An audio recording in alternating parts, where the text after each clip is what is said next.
Hello everyone, my name is Aishwarya Rajiv Hi, my name is Maria Sunny. and today we will be presenting on the intergenerational impacts of residential school. In this presentation, we will be explaining what intergenerational trauma means, how it continues to affect indigenous families, and why it is important for us to acknowledge this history as part of reconciliation in Canada. So our first topic is intergenerational trauma. Trauma passed through generations, emotional and psychological effects from historical events, impact families, communities, and cultural identities. Intergenerational trauma refers to the transmission of pain, fear, and grief from one generation to the next. For many Indigenous families, this trauma is rooted in historical injustice and disrupted relationships, erased traditions, and damaged trust between generations. Colonization and the roots of trauma. Colonization imposed European systems, suppression of indigenous cultures and languages, creation of residential schools, and forced removals. Colonization in Canada aimed to assimilate Indigenous people by destroying their ways of life. The Indian Act, the reserve system, and residential schools worked together to remove children from their families and communities. This caused deep cultural loss, abuse, and long term trauma. Residential schools, a system of pain. 50,000 indigenous children forced into schools. They, they also compose physical, emotional, and sexual abuse in there. Lasting effects, shame, silence, and disconnection.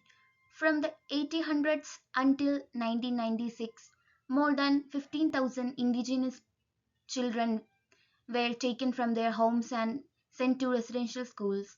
Many were abused and forbidden to speak their language or practice their traditions. When survivors return home and they struggle with identity, parenting, and trespassing in pain to future generations. How trauma becomes intergenerational. Trauma affects brain development and behavior, cycles of violence, addiction, and grief, feelings of shame, loss, and also disconnection. When trauma is left unleashed, it can affect how people raise their children and relate to others.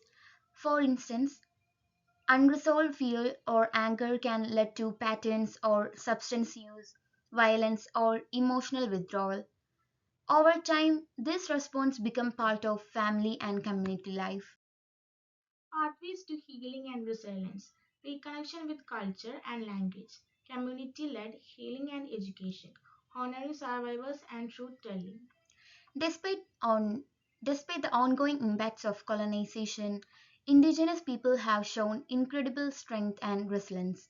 Healing happens through cultural revitalization, reconnecting with the language and ceremony, and supporting community based programs and restore identity and pride.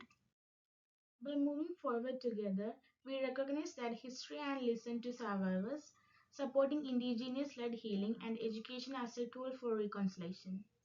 Intergenerational trauma reminds us that history still lives within us. By learning, listening, and supporting indigenous led healing, we take steps toward recolonization and a more compassionate future for all. And these are the references. So, in conclusion, the intergenerational impacts of residential school reminds us that trauma can last long after the original event. So, thank you all for listening to our project. Thank you.